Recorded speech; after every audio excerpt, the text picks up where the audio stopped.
Alright everybody, how we doing today? Are you ready to see some insane hypocrisy? You're about to. From Reuters, or not Reuters, but Ruptly, RT.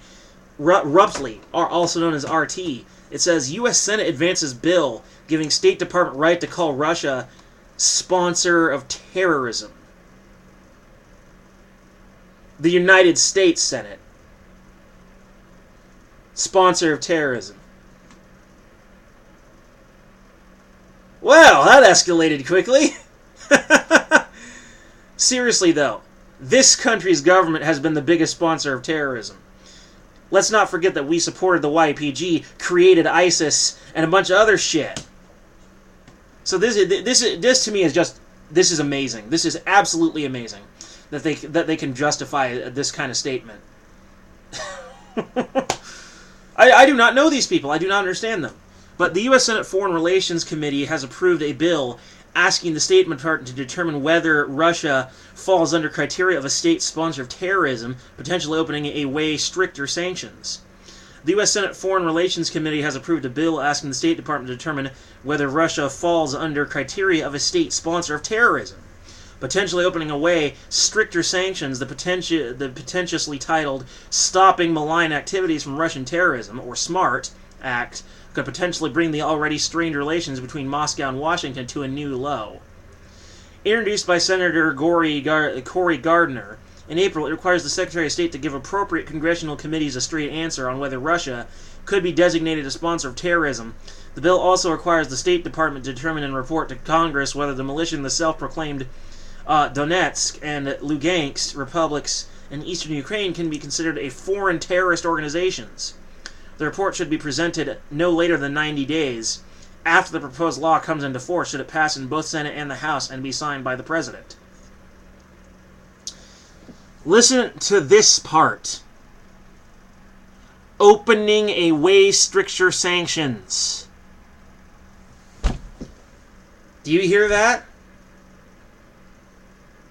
Maybe Trump is doing this just so he can further sanction Russia. Because this is what he does. This is his foreign policy. Sanction and tariff other nations heavily until they bend the knee. But has any of them actually bent the knee yet? No! No! Because maximum pressure, as he calls it, doesn't actually work. When in the history of the world has any such tactic ever actually worked? I don't know what to do with this man. Because on one hand, his domestic policy is actually really, really good. Our economy is looking really good for the first time in a long time.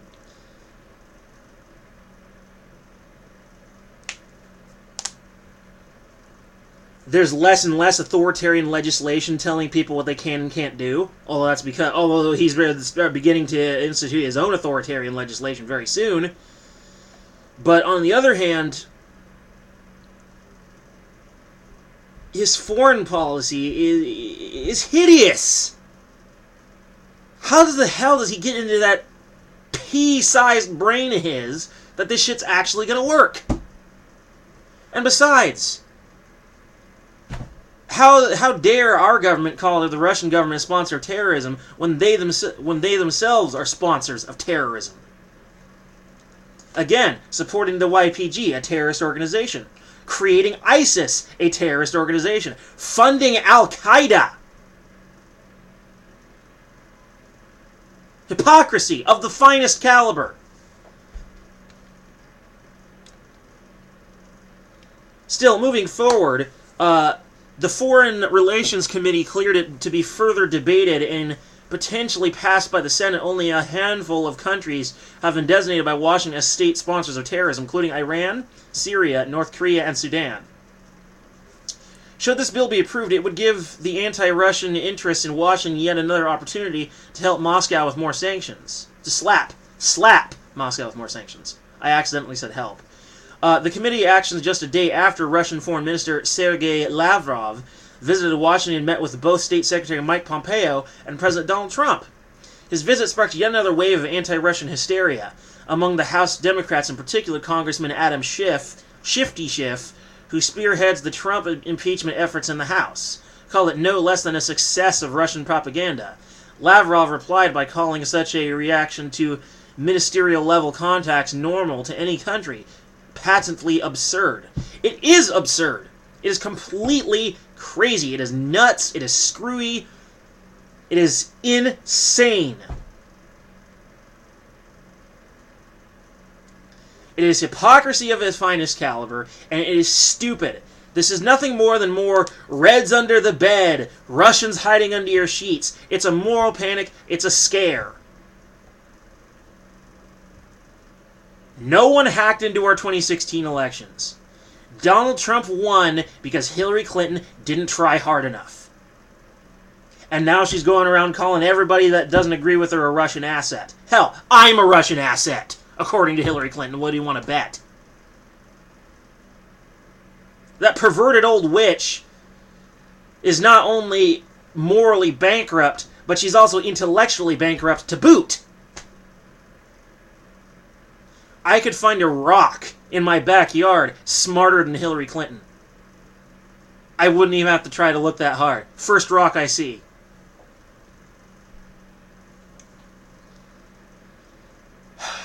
Our country's system is a joke. Our government cannot be trusted.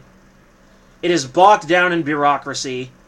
It is full of slime and authoritarian filth. And I hate it.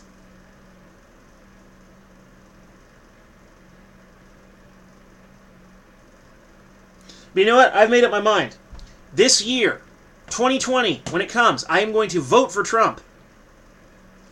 Just to make sure that Hillary Clinton doesn't win.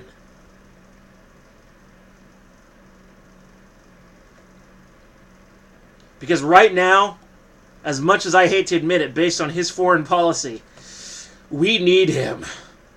We need him badly.